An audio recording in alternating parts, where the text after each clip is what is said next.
परमेश्वर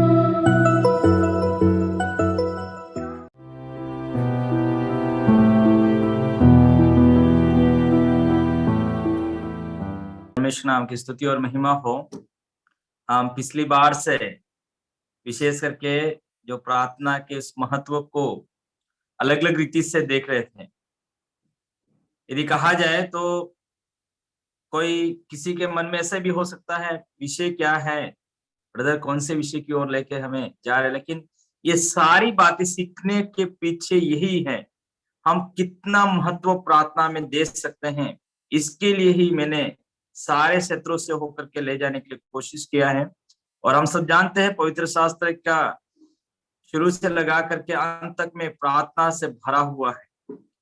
एक एक पेज को निकाले, सब पेजों में प्रार्थना का उस क्षेत्र को हम देखते हैं, प्रार्थना के बारे में पढ़ते हैं। तो ये सच है कि प्रार्थना बहुत महत्वपूर्ण है और प्रार्थना के बिना एक विश्वासी को जीना असंभव है। इसलिए प्रार्थना बहुत एक जरूरी है। इस बात को हम इन दिनों में देख रहे थे। भले कैसे भी रीति से देखे, हमारा मेन जो बात है वो प्रार्थना के उस महत्व की ओर ही हम देख रहे थे। आज जो हम देखने जा रहे हैं, आज भाई ने बता दिया है कि आज मेरा अंतिम दिन है इस प्रकार से क्लास लेने का। ठीक है, आपके साथ जुड़ने का लास्ट दिन नहीं है। प्रार्थना में आपके साथ इस विषय को बताने के लिए आज अंतिम दिन है। और वो है, मैं बहुत प्रार्थना किया, मुझे आज क्या बोलना है। तो क्या विषय खत्म हो गया? प्रार्थना का विषय कभी खत्म नहीं होता है।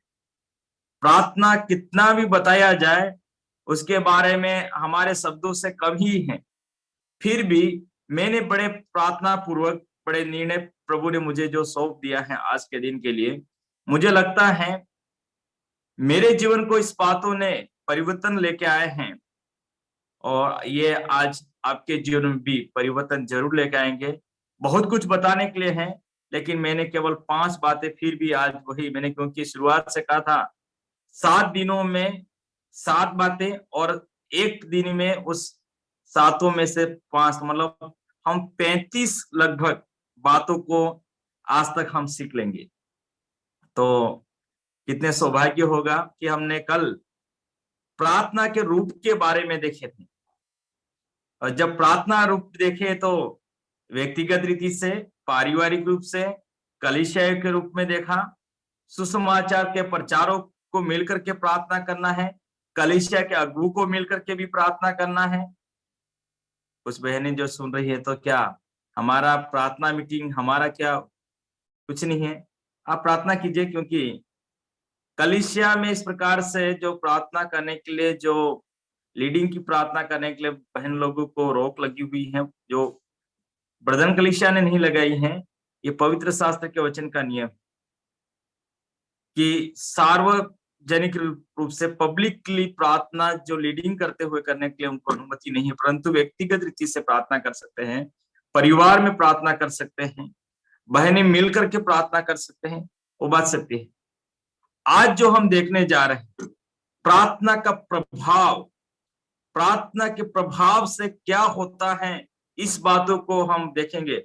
बहुत सारी बातें, मैंने कहा कि इसमें भी कोई यदि पॉइंट जोड़ना चाहते हैं तो मैं उसमें मना नहीं करूंगा, लेकिन मेरे पास जो समय है उस समय को देखते हुए केवल 5 बातें ही आपको इतने समय में बताने के लिए प्रभु मेरी सहायता करें। तो इस प्रभाव के लिए आप मेरे साथ याकूब की पत्री उसका 5वां अध्याय और उसका 16वां पद पढ़िए। याकूब की पत्री उसका 5वां अध्याय उसका 16वां पद। वहां पर इस प्रकार से लिखा है, इसलिए तुम आपस में एक दूसरे के सामने अपने अपने पापों को मान लो और एक दूसरे के लिए प्रार्थना करो जिससे चंगे हो जाओ। धर्मी जन की प्रार्थना के प्रभाव से बहुत कुछ हो सकता है। मेरी शायद का लास्ट की बात है, धर्मी जन की प्रार्थना के प्रभाव से बहुत कुछ हो सकता है। धर्मी जन की प्रार्थना का प्रभाव, आज जो हमारे जो विषय है प्रार्थना का प्रभाव के बारे में हम जो सुनने जा रहे हैं, इफेक्ट ऑफ प्रेयर, जो प्रार्थना का प्रभाव क्या होता है। प्रियो, ये धर्मी हो करके जितनों ने प्रभु यीशु मसीह को ग्रहण किया है, पापों की क्षमा प्राप्त किया है, जिनके पाप ढांपे गए हैं, जिसको परमेश्वर धर्मी ठहराता है, पापी नहीं ठहराता है, वो परमेश्वर की दृष्टि में व्यक्ति धर्मी है। और वो धर्मी जब प्रार्थना करता है, और यहाँ पर याकूब जब लिखता कहता है कि धर्मी जन की प्रार्थना के प्रभाव से बहुत कुछ हो सकता है। मैं भी आज कहने जा रहा हूं बहुत कुछ हो सकता है, लेकिन आपको 5 बातें ही मैं बता करके समाप्त करूंगा। तो पहली प्रार्थना है जो प्रभाव हम देखते हैं। आप और मैं कभी सोचते नहीं होंगे कि क्या हमारी प्रार्थना का प्रभाव इतना सारा होता है। पहला जो प्रभाव है, हमारी प्रार्थना के द्वारा परमेश्वर के निर्णय को बदल सकते हैं। हमारी प्रार्थना के प्रभाव से परमेश्वर के निर्णय को बदल सकते हैं। क्या बात है ये बात है। आप मेरे साथ निकालेंगे निर्गमन की किताब उसका 32 अध्याय, निर्गमन उसका 32 अध्याय उसका 11वां पद पढ़िए। निर्गमन की 32 का 11वां पद। कोई भाई पढ़ने में हमारी मदद करेंगे और बहुत जल्दी तैयार रहें पढ़ने के लिए। निर्गमन एक्सोडस 32 वर्स 11। तब मूसा अपने परमेश्वर यहोवा को यह कह के मनाने लगा, हे यहोवा, तेरा कोप अपनी प्रजा पर क्यों भड़का है, जिससे तू बड़े सामर्थ और बलवंत हाथ के द्वारा मिस्र देश से निकाल लाया है। और उसका 14 पद। तब यहोवा अपनी प्रजा की हानि करने से जो उसने कहा था पछताया। हाँ, यहाँ पर घटना को हम देखते हैं जब मूसा परमेश्वर के पास चला गया, जो परमेश्वर की संगति में उस परमेश्वर की व्यवस्थाओं को पाने के लिए, उस समय हारून और इस्राएलियों ने जो बछड़े को बना करके मूर्त की पूजा किया, और परमेश्वर ने मूसा को नीचे वापस फिर से भेज दिया, और परमेश्वर ने निर्णय कर दिया कि अब मुझे इन इस्राएली जाति को नष्ट करना है, इस प्रजा को खत्म करना है। उस निर्णय पर परमेश्वर जब आ गया, तब मूसा क्या करने लगा, यह कह करके मनाने लगा, परमेश्वर को मनाने लग गया। परमेश्वर का निर्णय क्या था, इन्होंने पाप किया है, मुझे तो इनको नाश करना है। परमेश्वर यहाँ पर क्या कर रहा है, उनको मना रहा है। परमेश्वर उनको मना रहा है। और 14 पद में क्या पढ़ा, तब यहोवा अपनी प्रजा की हानि करने से जो उसने कहा था पछताया। परमेश्वर ने जो अपने निर्णय कर चुका था कि मैं इस प्रजा को नष्ट कर दूंगा, अब परमेश्वर क्या बोल रहा है, अब पछता रहा है। अब उसका कहने का मतलब है परमेश्वर ने निर्णय कर लिया, उस निर्णय को उसने बदल दिया। मूसा के कहने के हिसाब से मैं उनको क्या नहीं करूंगा, मैं उनको नाश नहीं करूंगा। रियल मेरे प्रिय भाई और बहनों, हम सब देखते हैं जो लोग, कुछ लोग जो बाइबल को नहीं मानते हैं, और यहाँ तक जो बाइबल को पढ़ने वाले भी कुछ लोग हैं जो बाइबल की सच्चाइयों को नहीं जानते हैं। वो कहते हैं हमारी किस्मत ऐसी थी इसलिए हमारे लिए ऐसा हो गया, या हमारे लिए पहले से ऐसा लिखित था इसलिए ऐसा हो गया। नहीं प्रियो, परमेश्वर ने आपके बारे में निर्णय भी कर लिया है कि इसको नाश करना है, उनको इस प्रकार से दंड देना है। लेकिन जब परमेश्वर के लोग बड़ी नम्रता के साथ परमेश्वर से प्रार्थना करते हैं, परमेश्वर क्या करता है, जो निर्णय किया है उससे पछताता है, वो बदल देता है, अपने निर्णय को बदलता है। परमेश्वर के व्यक्तित्व को आप नहीं बदल सकते हैं। परमेश्वर धर्मी है, वो धर्मी रहेगा। परमेश्वर न्यायी है, वो न्यायी रहेगा। लेकिन जो परमेश्वर ने जो निर्णय किया है, जब परमेश्वर के लोग जब नम्रता के साथ उससे दुहाई देते हैं, मन का पश्चाताप करते हैं, परमेश्वर भी उसको निर्णय को बदलता है। बाइबल में कई बार पढ़ते हैं परमेश्वर पछताया। परमेश्वर तो मनुष्य को बनाने से ही भी पछताया, क्योंकि वो उसकी आज्ञाओं को नहीं मानते। यहां पर देखते परमेश्वर उसके जो निर्णय को बदल देता है। कब बदलता है? जब परमेश्वर के भक्त मूसा ने परमेश्वर से प्रार्थना की, परमेश्वर ने अपने निर्णय को बदल दिया। प्रियो, आपके और मेरे जीवन में भी ये सीखते हैं, जब परमेश्वर के लोग प्रार्थना करते हैं, जब परमेश्वर के लोग प्रार्थना करते हैं, परमेश्वर अपना निर्णय बदलता है। परमेश्वर अपना निर्णय बदलने वाला परमेश्वर है। परमेश्वर आज भी उसी रीति से कार्य करता है। जब हम परमेश्वर के लोग इस प्रकार परमेश्वर के पास में जाते हैं, अपने पापों को अंगीकार करते हैं, मन फिराते हैं, परमेश्वर निर्णय करता है, बदलता है। नीनवे के लोगों को देखते हैं, परमेश्वर ने निर्णय क्या कर लिया था? नीनवे के लोगों को नाश करने का निर्णय क्या था? लेकिन वहां पर पढ़ते हैं, राजा से लगा करके सबसे निचले स्तर तक के व्यक्तियों ने टाट ओढ़कर उपवास सहित प्रार्थना किया, परमेश्वर पश्चाताप किया, मन फिराया। परमेश्वर ने उनको नाश करने से अपना निर्णय बदल दिया। प्रार्थना का प्रभाव क्या है? परमेश्वर के निर्णय को बदल सकते हैं। प्रियो, आपके जीवन के लिए, आपके गांव के लिए, आपके स्थान के लिए, आपके तहसील के लिए, आपके जिले के लिए परमेश्वर ने जो निर्णय कर रखा है, यदि कोई व्यक्ति मन नहीं फिराता है, मैं उसे नाश करने वाला हूं।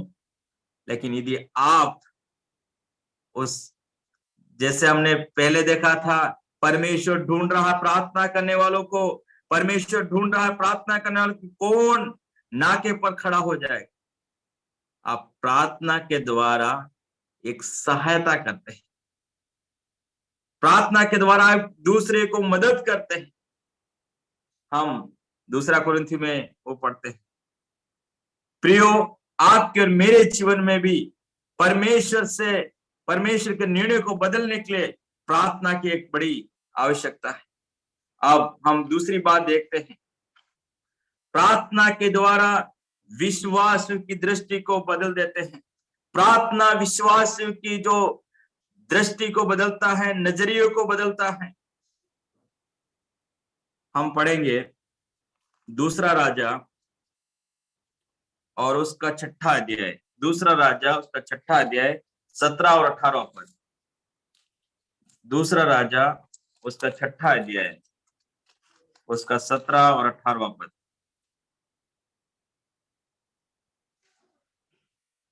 Second Kings chapter 6 verse 17 and 18। तब एलीशा ने यह प्रार्थना की, हे यहोवा, इसकी आंखें खोल दे कि यह देख सके। तब यहोवा ने सेवक की आंखें खोल दी। जब वह देख सका, तब क्या देखा कि एलीशा के चारों ओर का पहाड़ अग्निमय घोड़ों और रथों से भरा हुआ है। तब अरामी उसके पास आए। तब एलीशा ने यहोवा से प्रार्थना की कि इस दल को अंधा कर डाल। तब एलीशा के इस वचन के अनुसार उसने उन्हें अंधा कर दिया। प्रियो, यहां पर देखते हैं परमेश्वर से प्रार्थना के द्वारा हमारी जो दृष्टि है वो बदल जाती है।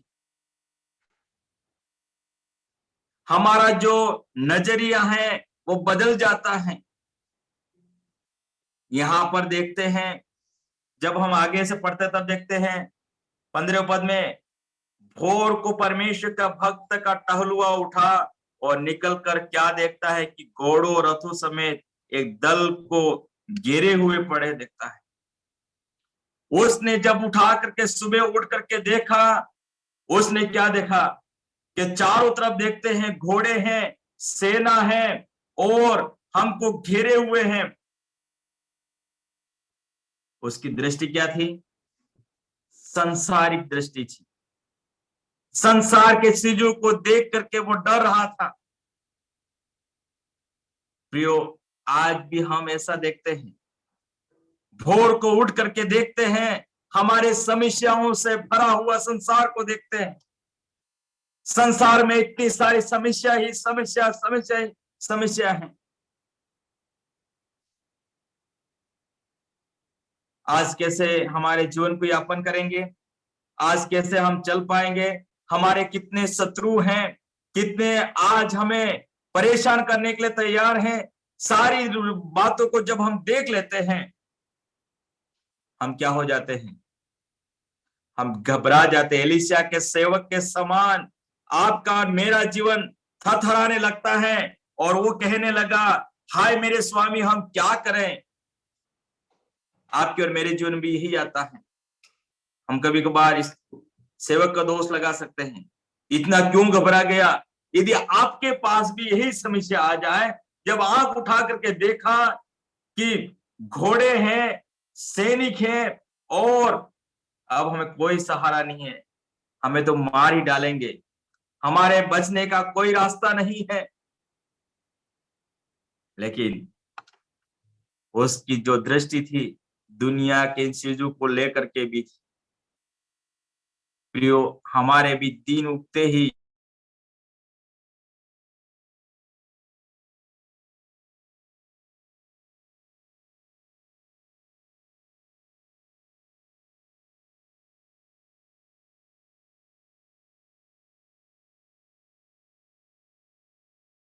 विद्यालय उधर चिंताओं से हम व्यस्त हो जाते हैं, परेशान हो जाते हैं, हताश हो जाते हैं, निराश हो जाते हैं। हाय कहने का मतलब है बस अब हमें मरना ही, हमारे कोई और रास्ता नहीं है। यहाँ पर कई लोग सुनने वाले ऐसी कई समस्याओं से होकर जब गुजरे होंगे, सोचा होगा बस करो बस करो बस, अब हमें आगे नहीं जीना। लेकिन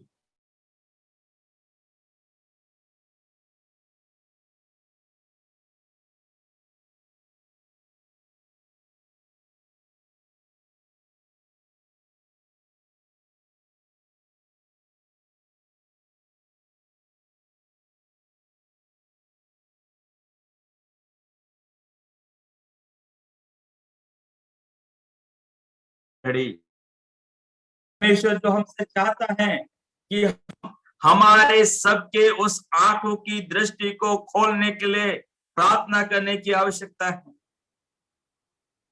लोग कितने बड़े परेशान हैं, लोग कितनी समस्याओं से होकर के गुजर रहे हैं, कितने हमारे विश्वासी लोग जो दुनिया की बातों को देख करके डर रहे हैं। आज हमें उसी रीति से प्रार्थना करने की आवश्यकता है, परमेश्वर उनकी आंखों को खोल दे कि देख सके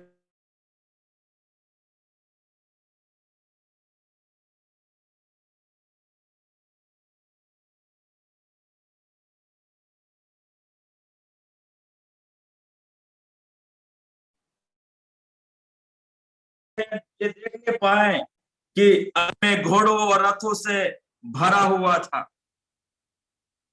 और कितने बड़े आत्मिक आंखें जब तक नहीं खुलती हैं, आत्मिक आंखें जब तक नहीं खुलती हैं, तब तक आप और मैं ये पहचान नहीं सकते, सर्वशक्तिमान परमेश्वर की सुरक्षा को हम अनुभव नहीं कर सकते।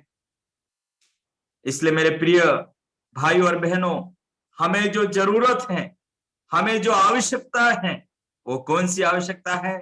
हमें प्रार्थनामय जीवन को जीने की आवश्यकता है, परमेश्वर से ये प्रार्थना करने की आवश्यकता है, परमेश्वर हमारी आंखों को ज्योतिर्मय कर दे। यहाँ पर सेवक की आंखें खुल गई। सेवक की आंखें खुल जाने से क्या हो गया? जब उसकी आंखें खुल गई, उसने देखा, आत्मिक आंखें खोलते ही वो अग्निमय रथों को देख लिया, उसने परमेश्वर की सुरक्षा का अनुभव किया। मेरे सुनने वाले प्रिय विश्वासी भाई बहनों, मैं आज ये दूसरा कोई विषय नहीं सिखा रहा हूं, लेकिन मैं इस विषय के अंदर होकर के ये बोलना चाहता हूं कि आपने जब प्रभु यीशु मसीह को ग्रहण किया, उसी वक्त परमेश्वर ने आपकी सेवा करने के लिए, आपकी रक्षा करने के लिए परमेश्वर ने स्वर्गदूतों को क्या कर दिया है? नियुक्त किया है। परमेश्वर ने आपकी सेवा करने के लिए परमेश्वर ने नियुक्त कर दिया है। लेकिन आपको केवल आवश्यकता है, प्रभु मेरी आंतरिक आंखें, मेरी आत्मिक आंखों को प्रभु तू खोल दे। और शायद इसीलिए ही पौलुस ने भी इफिसुस की कलीसिया के विश्वासियों के लिए ही प्रार्थना किया। उस प्रार्थना को हम देखते हैं। इफिसियो उसका पहला अध्याय और उसका 18वां पद, इफिसियो 1:18।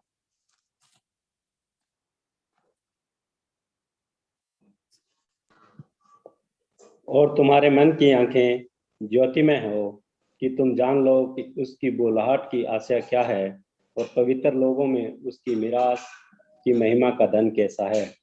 हाँ, यहाँ पर हम देखते हैं पौलुस प्रेरित आत्मिक बातों के लिए जब प्रार्थना करते हैं तब ये प्रार्थना करते हैं, तुम्हारे मन की आंखें ज्योतिर्मय हो जाए।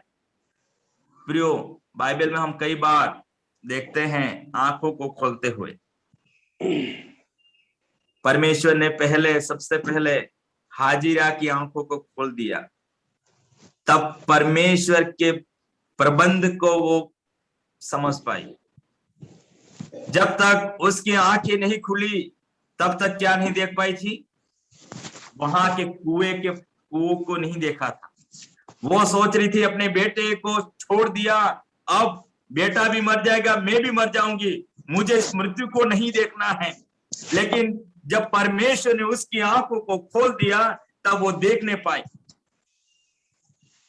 और दूसरी आंखें इस सेवक की आंखों को खोलते हुए हम देखते हैं, तब परमेश्वर की शक्ति को, परमेश्वर के प्रोटेक्शन को, परमेश्वर की सुरक्षा को उसने देखने पाया। और तीसरी आंखें हम सब जानते हैं, बिलाम की आंखों को परमेश्वर ने खोला, तब परमेश्वर के उस दूत को वो देखने पाए। और चौथी बार हम देखते हैं प्रभु यीशु मसीह जी उठ करके दो शिष्यों के साथ बातें करते जा रहे थे, लेकिन उनकी आंखें बंद थी, वो देख नहीं पा रहे थे। लेकिन जब प्रभु यीशु मसीह ने उनकी आंखों को खोल दिया तब वो पहचान पाए कि ये यीशु मसीह। मैं यही कहूंगा, आज हमें भी परमेश्वर हमारी आंखों को, हमारी नजरियों को बदलने की आवश्यकता है, हमारी आंखों को ज्योतिर्मय करने की आवश्यकता है। आज प्रार्थना इसलिए हम करना है, परमेश्वर हमारी आंखों को ज्योतिर्मय कर दे, ताकि परमेश्वर की बुलाहट की आशा क्या है, परमेश्वर के पवित्र लोगों के साथ मिरास का धन क्या है, इस बात को यदि हम समझ लेंगे, कोई भी विश्वासी विश्वास से मुकरेगा नहीं, विश्वासी विश्वास से पीछे नहीं हटेगा। आज क्यों विश्वासी हट जाते हैं? क्योंकि उनकी आंखें केवल संसार की चीजों पर ही टिकी हुई, संसार की चीजों पर टिकी हुए हैं। इसलिए कुछ समय के बाद संसार की चीजें खत्म हो जाती हैं, वो अपने नजरियों को फिर से बदल लेते हैं। मेरे प्रिय भाई और बहनों, आज जो आपकी आवश्यकता है, आपको जो बदलने की आवश्यकता है, परमेश्वर चेंज हमारे प्रार्थना के द्वारा हमारे उस दृष्टि को बदलने के लिए हम प्रार्थना करें। और जरूर परमेश्वर यदि हमारी दृष्टि को बदल देगा तो हम परमेश्वर की इस बुलाहट की बात को हम समझ पाएंगे। अब तीसरी बात आती है, तीसरी बात हम देखते हैं वो है प्रार्थना के द्वारा हमारी स्थिति बदल जाती है। प्रार्थना के द्वारा हमारी स्थिति बदल जाती है। आप बोलेंगे प्रार्थना के द्वारा जो परिस्थितियां हमारे जीवन में उत्पन्न होती है, जो हमारे जीवन में परिस्थितियों को देखते हैं, ऐसी परिस्थितियां जो मैं जिस व्यक्ति के बारे में आज जो कहने जा रहा हूं वो अय्यूब है। वो परमेश्वर के साथ चलने वाला था, सीधा था, खरा था, पूरे परिवार को कल हमने देखा, परिवार को भी बिठा करके कहीं पाप न हो गया, परिवार के लिए जागते रहने वाला व्यक्ति, प्रार्थना करने वाला व्यक्ति, आराधना करने वाला व्यक्ति, लेकिन उसके जीवन में भी क्या आ गया? समस्या से भर गया। हम देखते हैं सातों के 7 बेटे, 3 बेटियां भी मर गई, धन संपत्ति नष्ट हो गई, अपना शरीर, खुद का शरीर भी नुकसान हो गया, और जो दोस्त थे जो शांति देने के लिए उसके पास आए थे वो भी उसको ठट्टू में उड़ाने लग गए, उसका मजाक बनाने लग गए। लेकिन बाद में हम देखते हैं जब उसने प्रार्थना किया, परमेश्वर ने उन परिस्थितियों को बदल दिया। हम पढ़ेंगे अय्यूब की किताब, उसका 42वां अध्याय, अय्यूब 42, उसका 10 से 12 तक पढ़िए। अय्यूब 42 उसका 10 से 12 तक।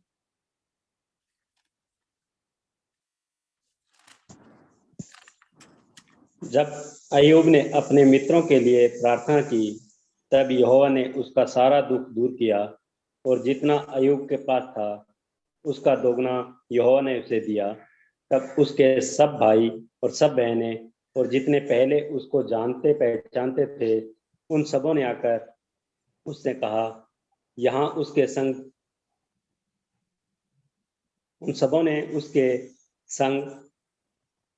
उन सबों ने आकर उसके यहाँ उसके संग भोजन किया, और जितनी विपत्ति यहोवा ने उस पर डाली थी उस सब के विषय में विलाप किया और उसे शांति दी।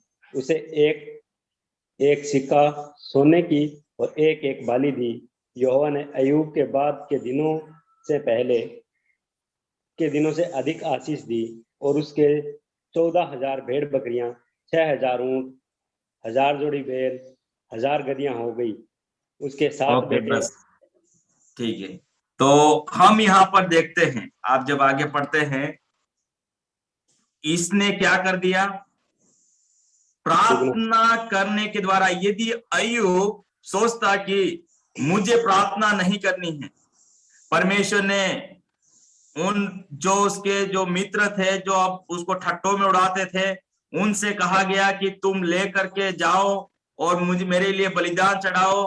वो बलिदान चढ़ाएगा और वो तुम्हारे लिए, अय्यूब क्या करेगा? वो तुम्हारे लिए प्रार्थना करेगा, तब मैं तुमको क्या दूंगा? मैं तुम्हें उस माफ कर दूंगा, मैं तुम्हें क्षमा करूंगा। तो प्रियो, यहाँ पर हम देखते हैं, मैं उनकी प्रार्थना को ग्रहण करूंगा, और अय्यूब ने उनसे लिए प्रार्थना की, परमेश्वर ने उसकी प्रार्थना को स्वीकार किया। हम आगे के पहले के पदों में देखते हैं। तो बात जो समझ में आता है वो ये है कि वास्तविक प्रार्थना के द्वारा उसकी परिस्थितियां बदल गई। यदि अय्यूब अभी भी क्या नहीं करता, अय्यूब प्रार्थना नहीं करता, जरूर ये भक्त था, परमेश्वर के बातों को मानने वाला व्यक्ति था, खराई से चलने वाला था, परिवार को उसके अनुसार चलाने वाला व्यक्ति था, लेकिन अय्यूब, मैं तो प्रार्थना नहीं करूंगा क्योंकि मेरा इतना सारा दुख आ गया, मेरे मित्र थे वो भी मुझे ठट्टू में उड़ाने लगे, मेरी धन संपत्ति नष्ट होगी, मेरे बच्चे मर गए, मेरी पत्नी ने भी मुझे कहा, मेरी इसका है तो मेरी पत्नी ने भी मुझे छोड़ दिया है, अब मेरा कोई सहारा नहीं, अब मुझे प्रार्थना करने से क्या मतलब? नहीं। जब परमेश्वर ने कहा, उस बात को उसने मानते हुए हम देखते हैं उसने क्या किया। यहाँ लिखा है, अय्यूब ने अपने मित्रों के लिए प्रार्थना किया। अय्यूब ने अपने मित्रों के लिए प्रार्थना किया, यहोवा ने उसका सारा दुख दूर कर दिया। अय्यूब ने प्रार्थना किया, परमेश्वर ने उनके दुख को, किसके दुख को? अय्यूब के दुख को दूर किया। इतना ही नहीं, यहाँ पर क्या पढ़ते हैं, जितना अय्यूब के पास पहले था उसका दुगना यहोवा ने उसे दे दिया गया। कितना बड़ा कार्य परमेश्वर ने अय्यूब के जीवन में किया। प्रार्थना करने के द्वारा, प्रार्थना करने के द्वारा परमेश्वर ने वहां की परिस्थिति को ही बदल दिया। हम देखते हैं जो विलाप करने वाला, हताश, निराश, अब मेरे सामने केवल मृत्यु ही दिख रही है, लेकिन हम जब पहले के अध्याय में देखते हैं, अय्यूब को लास्ट तक यही विश्वास था। क्या विश्वास था? मैं इसी शरीर में होकर परमेश्वर के दर्शन को करूंगा, वो उसका विश्वास था। तो सच में देखते हैं परमेश्वर ने उसके जैसा विश्वास था, परमेश्वर पर जैसा भरोसा था, उस बात को परमेश्वर ने कर दिखाया। इतना ही नहीं, हम देखते हैं अय्यूब के जीवन को दुगना भाग ही नहीं दिया। हम पढ़ते हैं 12वें पद में, क्या पढ़ते हैं? उन दिनों में पहले दिनों से अधिक परमेश्वर ने आशीष दी। जितनी धन संपत्ति थी, सारी के सारी धन संपत्ति दुगनी हो गई उसकी।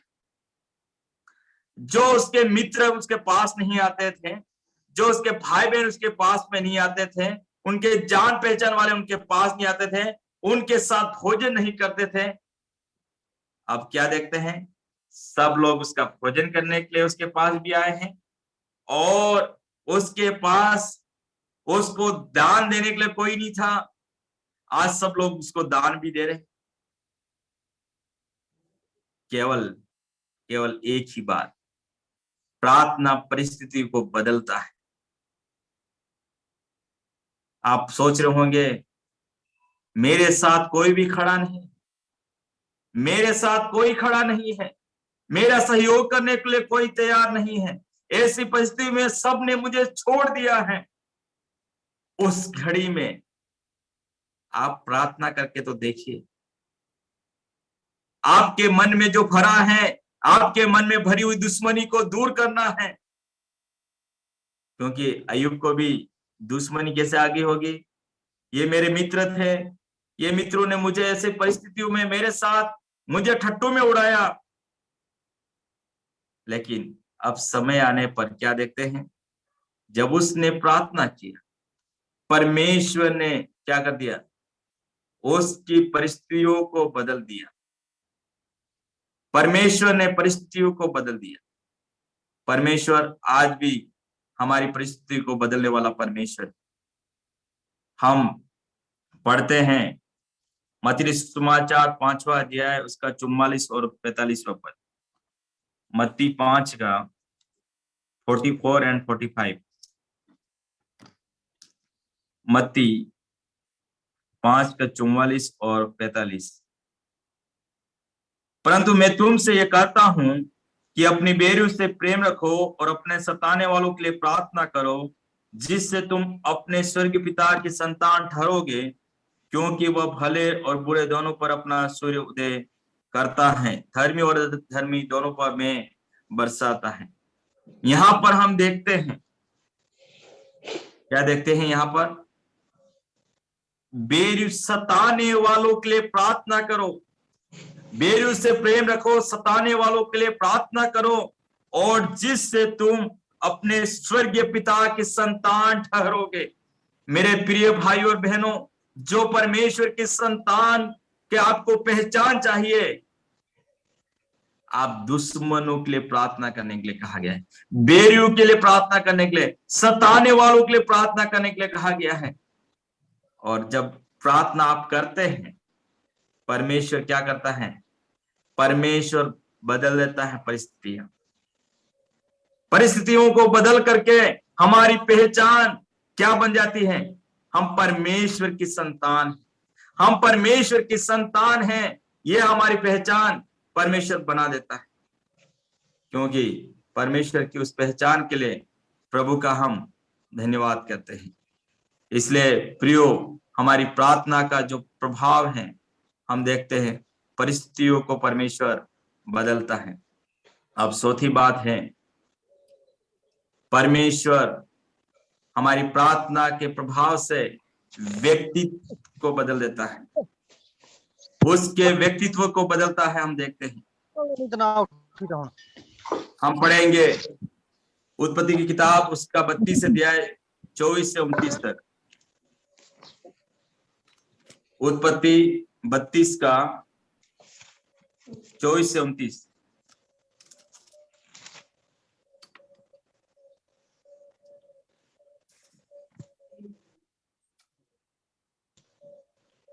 और याकूब पर याकूब आप अकेला रह गया। तब कोई पुरुष आकर कोप फटने तक उससे मल्लयुद्ध करता रहा। जब उसने देखा कि मैं याकूब पर प्रबल नहीं होता, तब उसकी जांघ की नस को छुआ और याकूब की जांघ की नस उससे मल्लयुद्ध करते चढ़ गई। तब उसने कहा, मुझे जाने दे, क्योंकि बोहर होने वाला है। याकूब ने कहा, जब तक तू मुझे आशीर्वाद न दे, तब तक मैं तुझे जाने न दूंगा। और उसने याकूब से पूछा, तेरा क्या नाम है? उसने कहा, याकूब। उसने कहा, तेरे नाम अब याकूब नहीं, परंतु इस्राएल होगा, क्योंकि तू परमेश्वर से और मनुष्य से भी युद्ध करके प्रबल हुआ है। याकूब ने कहा, मैं विनती करता हूँ, मुझे अपना नाम बता। उसने कहा, तू मेरा नाम क्यों पूछता है? तब उसने उसको वही आशीर्वाद दिया। धन्यवाद भाई। परमेश्वर वास्तविक यहाँ पर देखते हैं, हम सब जानते हैं कि जो पवित्र शास्त्र को पढ़ने वाले, याकूब का जन्म जब होता है और दोनों भाई, उसकी माँ ने बड़े प्रार्थना के पूर्वक, बड़े इंतजार के बाद इसहाक और रिबका को परमेश्वर ने 2 बेटे दिए। और मैं समझता हूं विश्वासियों का एक आदर्श परिवार के रूप में इसहाक का परिवार को हम देखते हैं, क्योंकि दूसरों को बाद में जा करके कुछ न कुछ उस प्रकार के पारिवारिक जीवन में कमियों को देखते हैं, लेकिन इसहाक और रिबका दोनों एक दूसरे के प्रति वफादार रहे, विश्वास योग्य रहे। उनके जीवन में ऐसी समस्या से होकर के गुजरने का समय आया कि उनको लगभग बहुत वर्षों तक इंतजार करना पड़ा। लगभग 20 वर्ष तक इंतजार, प्रार्थना करते रहे कि संतान के लिए। परमेश्वर ने इतने इंतजार के बाद परमेश्वर उनको एक संतान दिए। और जब संतान दिए गए, तब हम देखते हैं दोनों क्या कर रहे थे, दोनों अंदर पेट में दोनों लड़ रहे। पहली बात तो क्या है, दोनों पेट में एक साथ में, कितना मां को दर्द है, लेकिन इसके साथ यदि दोनों पेट में लड़ते हैं, इससे और दर्द कितना हो सकता है। और जब जन्म का समय आया, दोनों फिर उसमें भी लड़ रहे थे, कौन पहले जाएगा। तो आखिरी में धाई को वो बांधना पड़ा कि ये पहले आ रहा था, क्योंकि एसाव को पहला मौका दे दिया गया, एसाव का पहला जन्म, इसके बाद याकूब का जन्म हो गया। लेकिन मेरे जो कहने का मतलब है, वास्तविक याकूब अभी तक अपने भाई को धोखे से पहलोटे के पद को उसने ले लिया। ये परमेश्वर की पूरी योजना थी, बात अलग है, लेकिन मेरे जो कहने का मतलब है, उसने इस प्रकार धोखा दे करके पहलोटे के पद को ले लिया गया। और दूसरे जो हम देखते हैं, अपने आशीर्वाद को, अपने पिता को धोखा देते हुए, याकूब जो इसहाक से जो आशीर्वाद मिलना चाहता, अपना बूढ़ा पिताजी जो देख नहीं सकता, धुंधला देखता था, उसको धोखा देते हुए उसने आशीर्वाद भी ले लिए। अब यहां से भाग करके अपने मामा के घर जाता है। और जरूर उसके माता पिता ने भी कहा था, क्योंकि एसाव ने ऐसी जगह पर शादी कर ली जिसको करना उचित नहीं था, इसलिए वो चाहते थे कि इसकी विवाह सही स्थान पर हो जाए। और वहां पर भी इसने यहाँ पर धोखा दिया, वहां पर भी उसका धोखा हुआ, फिर भी परमेश्वर उसको आशीष दी और वापस ये लौट रहा है अपने पूरे परिवार के साथ में। परिवार वो नदी को पार कर देता है। युवक नदी को पार करने के बाद में हम देखते हैं परमेश्वर के साथ उसके जो वार्तालाप होता है, परमेश्वर के साथ उसका मलयुद्ध होते हुए हम देखते हैं। और अभी तक ये धोखा दे रहा है। हमारे जो कहने का मतलब था, वो धोखा देने वाला अभी परमेश्वर से संगत भी कर रहा है। परमेश्वर ने सबसे पहले उसको क्या कर दिया, उसकी जांघ को पकड़ा और जांघ की नस क्या हो गई, ऊपर चढ़ गई, क्योंकि वो परमेश्वर से लड़ रहा था, परमेश्वर से युद्ध कर रहा था। परमेश्वर ने उसको लंगड़ा दिया। जो अपने शरीर पर घमंड कर रहा था उसको बदल दिया, उसके व्यक्तित्व को बदल दिया। और इतना ही नहीं, ना केवल उस बात में, उसके नाम को भी बदल दिया। उसके नाम को पहले याकूब था, धोखा देने वाला, अड़ंगा मारने वाला व्यक्ति था, लेकिन आज उसका नाम इस्राएल होगा। परमेश्वर ने उसका नाम को बदल दिया, उसके व्यक्तित्व को बदल दिया, उसके स्वभाव को बदल दिया। झूठ बोलने वाला सच बोलने लग गया। आज हम बोलते हैं ये व्यक्ति कोई काम का नहीं है, उसके जीवन में इतनी बुराई से भरे हुए व्यक्ति हैं। कलीसिया में उस भाई को आने या इस बहन को आने से क्या लाभ हो सकता है? लेकिन जब हम प्रार्थना में जाते हैं, हमारे उस व्यक्तित्व को बदल देता है, हमारे जीवन को बदल देता है, हमारे जो आदत को परमेश्वर बदल देता है। एक बार प्रार्थना करके हमें देखना चाहिए। प्रार्थना के प्रभाव से हमारे जीवन के तमाम जो स्थितियों को बदलते हुए हम देखते हैं। प्रियो, आपको और मुझे प्रार्थना करने से ही परमेश्वर हमारे जीवन को बदलेगा। यदि आप और मैं हम प्रार्थना नहीं करेंगे, आपका और मेरा जीवन लास्ट तक हम झूठ बोलते जाएंगे, लास्ट तक हम अड़ंगा मारते जाएंगे, दूसरों को धोखा देते जाएंगे। लेकिन जब प्रार्थना में जीवन को जिएंगे, आपका जीवन का परिवर्तन हो जाएगा। जब परिवर्तन ऐसा हो जाएगा, आप एक जय पाने वाले व्यक्ति बन जाएंगे।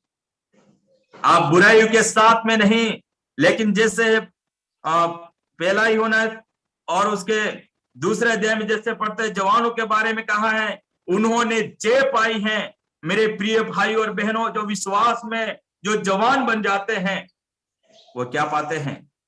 वो जय हासिल करते हैं। यहां पर लेकर परमेश्वर का वचन याद दिला रहा है, इसने परमेश्वर और मनुष्य से भी युद्ध करके प्रबल हो गया है।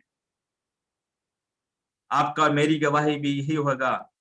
मुझे परमेश्वर के ऊपर प्रबल होने के लिए मैं आपको नहीं कह रहा, लेकिन परमेश्वर के साथ आप प्रार्थनामय जीवन को जीते हुए संसार और संसार की बातों से, आपकी आदतों से, आपके जीवन से आप प्रबल हो जाएंगे।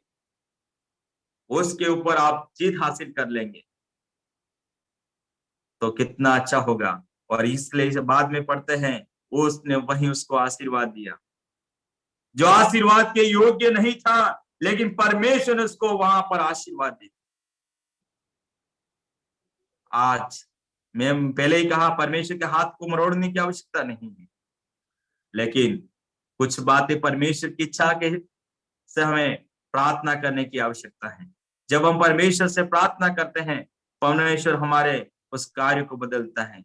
झूठ बोलने की आदत, धोखा, दूसरों को नुकसान पहुंचाने की आदत, सारी हम प्रेम से एक दूसरे के साथ रहने के लिए प्रभु का वचन हमें सिखा देगा। इसलिए हमें चौथी बात हमने देखा, परमेश्वर हमारे व्यक्तित्व को बदलता है। और पांचवी बात मैं जो आपको बताने जा रहा हूं, परमेश्वर मौसम को भी बदलता है। परमेश्वर वातावरण को बदल देता है। परमेश्वर प्राकृतिक चीजों को उसमें परिवर्तन लेके आता है। जैसे प्रभु यीशु मसीह ने प्रार्थना के समय सिखाने के उस मतलब प्रार्थना के बारे में बता रहा, तब कहा कि वास्तविक यदि तुम्हारे पास विश्वास हो, विश्वास की प्रार्थना के द्वारा पहाड़ से कहो हट जाओ तो वो हट जाएगा, समुद्र में उखड़ करके जा गिर जाएगा। कहने का मतलब था, परमेश्वर के पास प्रार्थना के द्वारा प्राकृतिक स्थिति को बदलने के लिए हमारी प्रार्थना में शक्ति होती है। हम सोचते हैं कुछ भी नहीं होगा, धूप आ रही है हम क्या कर सकते हैं, बारिश हो रही है हम क्या कर सकते हैं, बारिश नहीं हो रही है हम क्या कर सकते हैं? नहीं, हमारे पास प्रार्थना में शक्ति है, हमारी प्रार्थना में प्रभाव है, हमारी प्रार्थना में इफेक्ट है। आप और मैं जब प्रार्थना करते हैं, परमेश्वर उसको बदल सकता है। हम देखते हैं याकूब की पत्री उसका 5वां अध्याय उसका 17 और 18 पद। याकूब की पत्री 5वां अध्याय उसका 17 और 18 पद।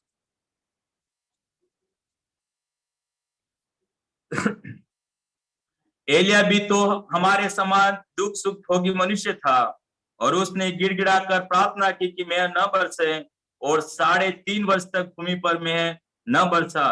फिर उसने प्रार्थना की तो आकाश से वर्षा हुई और भूमि फलवंत हुई।